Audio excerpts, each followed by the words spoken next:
apologies, but we're just going to start left to right. So we're going to give about 2 minutes to each candidate just to introduce themselves. Silvia, yeah, we'll start with you if you want.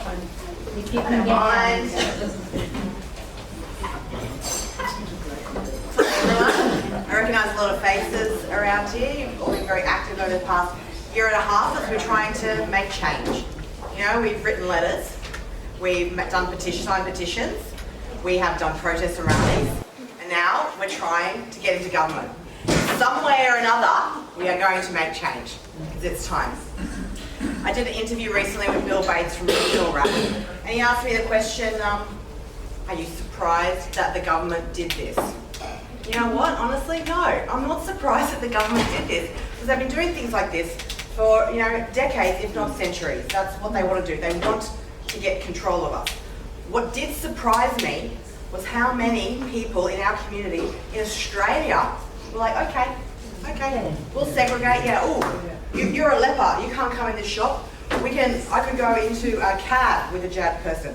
I could go into a supermarket with a jabbed person, but I couldn't go into a cafe with a jabbed person. It doesn't make sense. Like everyone else said, it's illogical. It's not based in science, and I'm over it. I'm really over it. So this election, I'm really proud to stand with these people, and there's other candidates too. I'll leave it at that. And but whatever happens in this election, it's not the end. We're not going to have this election and then just be like, oh well, that didn't work. We're going to keep moving on, because like Gerard Rennick said, this is the hill. Because we cannot let this continue on. So I just want to thank everyone. There's a lot of people here who've done a lot of work for a lot of people's campaigns, and you know, and just even standing up to the government. Honestly, I just full credit, because that's what we've got to do. If everyone said no, if everyone said, you know what, I are in my body, I make my health decisions, then we wouldn't have this problem. You know, the state government, I also agree that they are problematic. Yes. I think everyone here would probably know that Queensland doesn't have an upper house.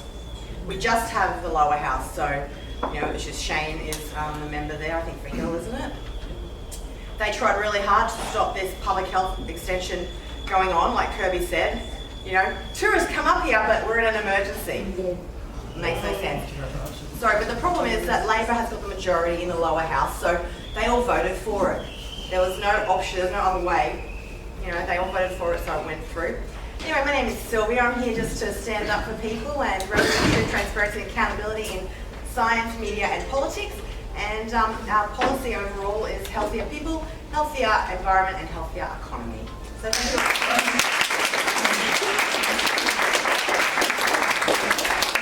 Thank you. Silvia Mogorovich.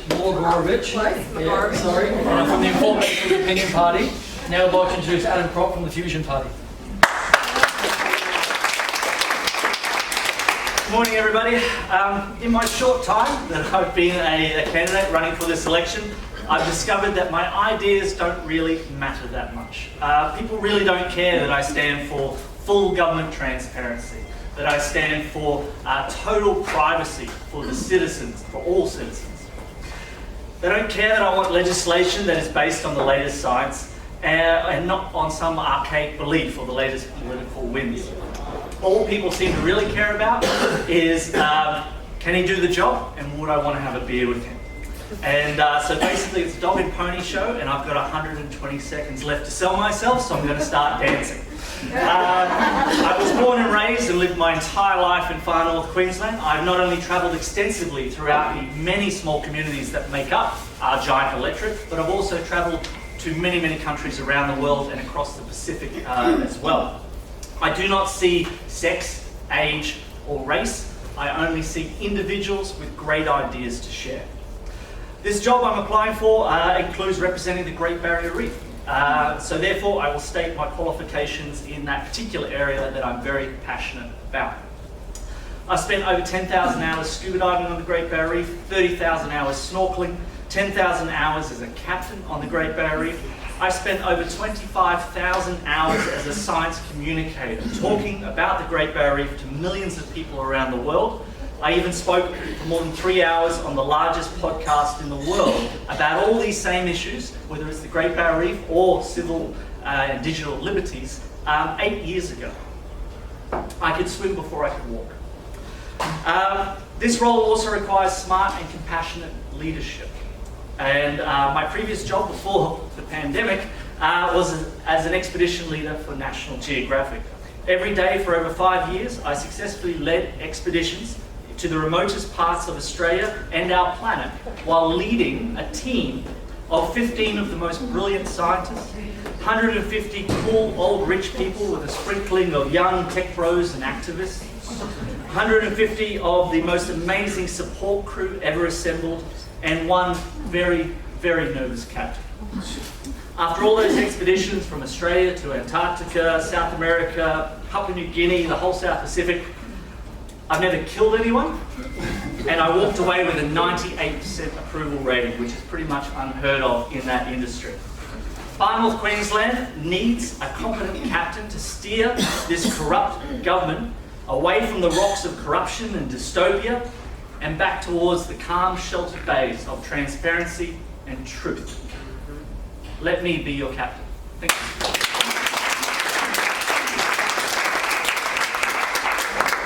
Thanks, Adam. That's nice. I didn't know that. I'm going to interview Adam next week on my show. I've got some questions about National Geographic. That's awesome. So that was Adam Cropp with the Fusion Party, and now we've got Hannagan with the United Australia Party. Good afternoon, everyone, and to all the viewers at home, hello to you. So my name is Daniel Hannagan. I was actually born down the road here during a Fun of the Sun festival. I got my beautiful mum here in the front row. My mum's actually from Mossman, up the road. My great-grandmother was raised in Daintree. My great-great-grandmother was born up on Thursday Island back in the 1800s. To say the least, I'm extremely proud of my Queensland heritage, and that's just the ones born in Leichhardt. For me, why did I get into this? That was one of the questions posed. I'm very protective. And last year and the year before, I saw a lot of bad things happen to good people.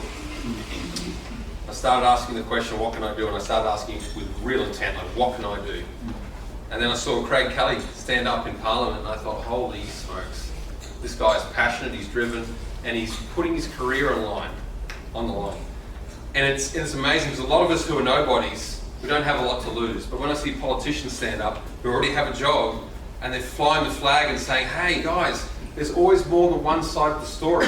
I couldn't help but respect them. I thought this is fantastic, and I started following the journey, along with other senators like Senator Rennick and other members of Parliament, including Pauline. Bob's been very vocal. And we need these mavericks. We need these people to get out there. And I thought, hang on a second, I'm one of those people. I've got a voice. I need to use it. Now, I see so many things go wrong, and I was complaining about it, and I went, no more. No more. I need to be the voice for these people, and that's why I put my hand up. Looking forward, I have a lot of concerns, as we all do, and the sentiments have been made very clear in this room. We all know about the hypocrisy, the discrimination, the frustrations, the inconsistencies with these ridiculous mandates, and it all comes because our government was never set up in the first place so that we could protect people's freedoms when some emergency comes along. So the first thing we want to do, the United Australia Party, is make sure we introduce a Bill of Rights. We can never, ever let this happen again. So that's number one on the agenda. Yes. The second thing, and everyone's starting to talk about it now, but a few months ago when we came out with the policy, it was pretty quiet. That's this $1 trillion debt. Senator Rennick just talked about this. This isn't a little bit of debt. This is an incredible amount of debt, and it's going to cause problems for generations to come if we don't do something about it. So of course we have the iron ore export, and I actually sat there with Clive the other day at Coolum, and I said, hey Clive, years ago you voted against the tax on mining, and now you're all for it. What's the story? He said, back then we were in surplus. Right now we have a massive debt, and this is going to mean a lot of good people lose their homes and go bankrupt, and I can't see that happening. We just can't have that happen. And I went, fantastic, this guy's not all about just making money, he wants to see good things happen to people. And of course we have the fixed interest rate for 5 years at 3%.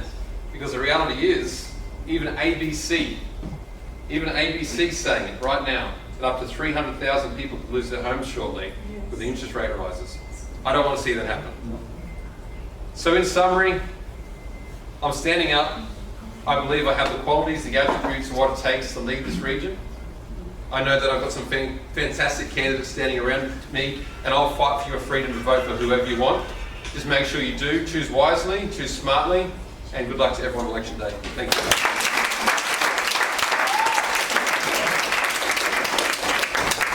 Dan Hannagan from the Australia Party. Next up, we've got Geena with Paul Hanson's One Nation Party.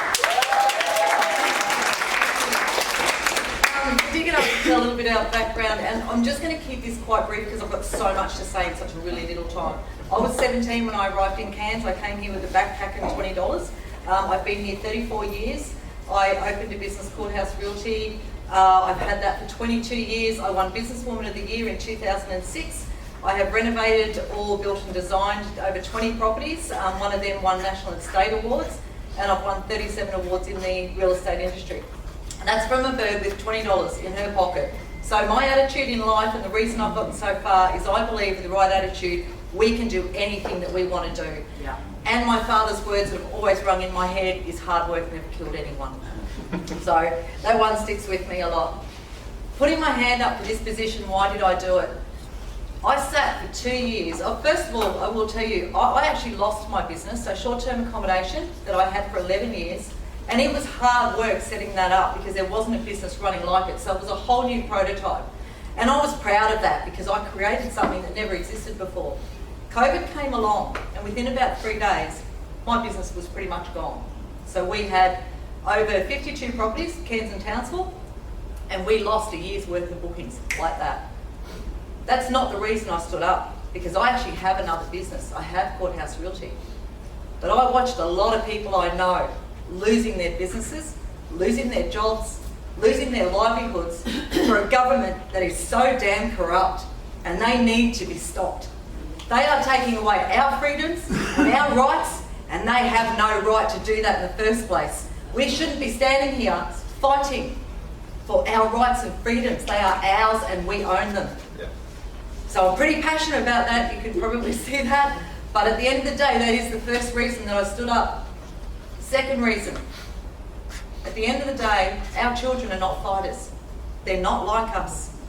I'm from a country background. We had a pig farm. We lost it from the drought. We moved on, started again. We're hard toil workers. I'm saying all children are like this, but the majority of our kids are not fighters. And this is not a country that I want to leave to my children. At the end of the day, to me, the way I look at the government right now is this is a criminal act. And those responsible need to be held accountable for everything that they are doing and have done to us and our future generations. What bothers me the most, what's happening now, is when they extended the state of emergency. And then a few weeks later, they dropped the social mandates. How does that work? So you're not allowed to go to work. Our nurses, our doctors, our teachers, our people who actually genuinely care about us, amongst so many others, are not allowed to go back to work. Oh, Brett, don't nod. They're not allowed to go back to work. How does that even make sense? And I still don't understand how everybody can't grasp this. I don't get that. But Leichhardt, this is my home. I'm very, very loud. And one thing I'm hearing over and over from every industry, every small business and every resident, and I've spoken to a lot of people, is they are not being heard. And that is common with everyone I've spoken to. Someone is not doing their job. You don't stand up at election time and go, here I am, we can do this, this and this, and then go to sleep for 3 years. And I'm sorry, but we need a leader who gives a damn for the whole 3 years. Okay, there is a lot of work to do, and I'm ready to do it. I've lived a life and I have had experience, and I'm so looking forward to a positive change in Leichhardt.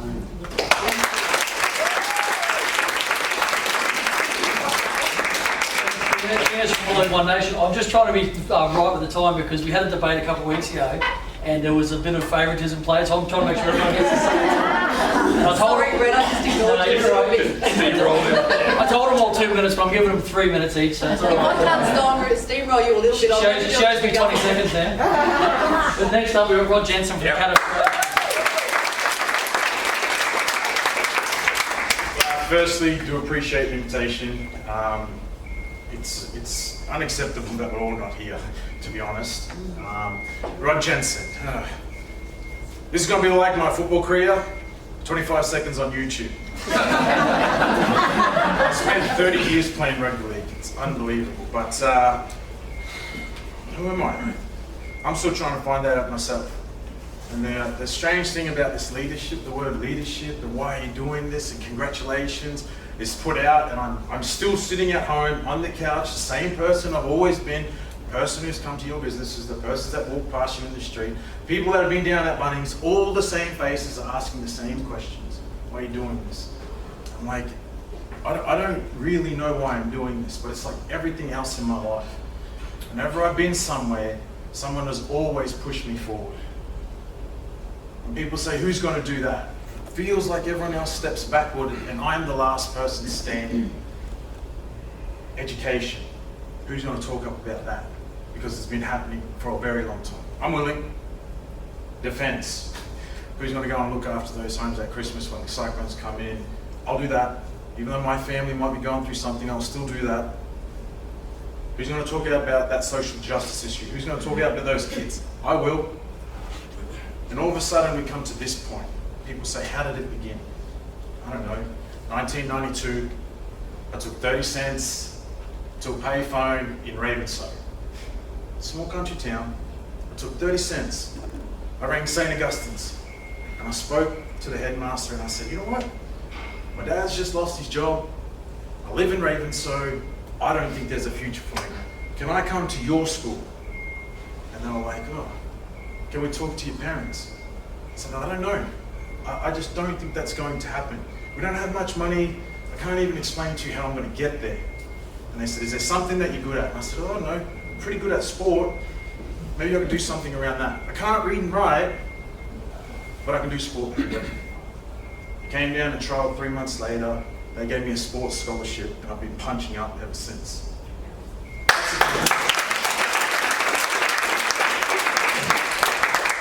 I don't know if I'm your champion. I certainly don't know if I'm Leichhardt's champion. That is going to be left to you. But just trust in the idea that if you're standing beside me and we're walking this journey together, I will continue to punch up. Yeah.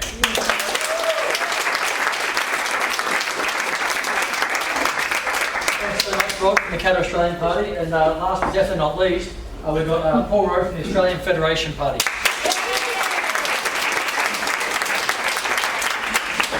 Yeah, my name's Paul Rowe. I've got a fitness industry background. I've got a small business. I've had it for 22 years, working in the fitness industry. I'm married with 3 children. We moved up from Sydney in early 2018, and we moved here because of our trips to PNG. And we spent quite a considerable amount of time, done quite a few trips there.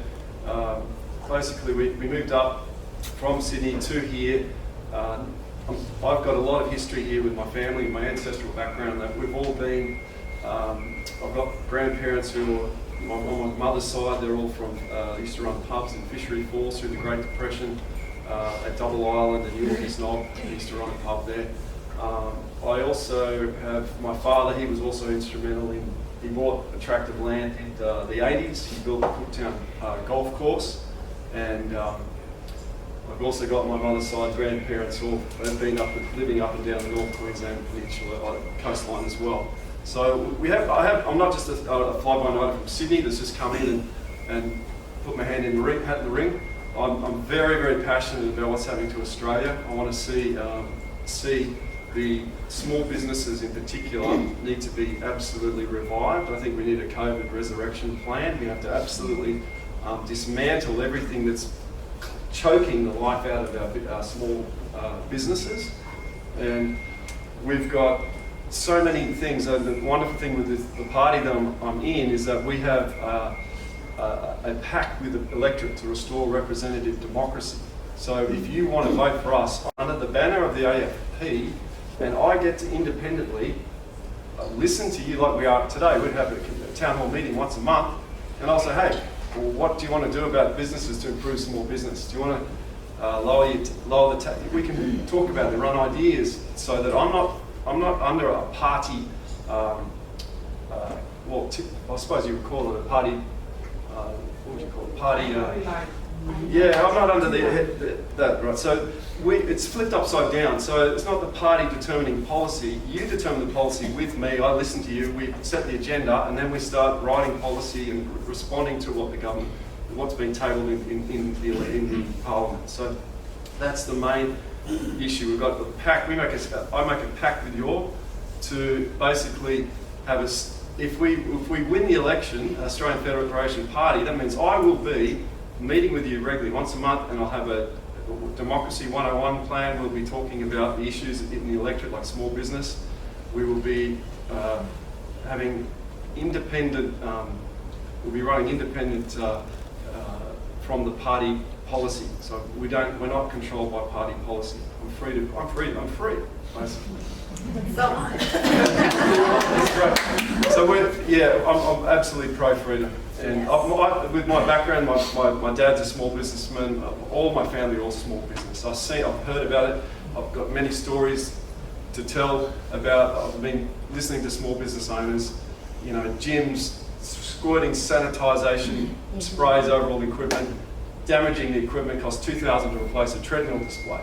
You've got all the hospitality industry. There are all these taxes that's lumbered on. Then you've got all the COVID protocols. It's killing business. And this has got to stop. It's got to stop. I'm doing it for kids and the future generation. That's why I put my head in at the last minute. Okay, so I'm here for you all.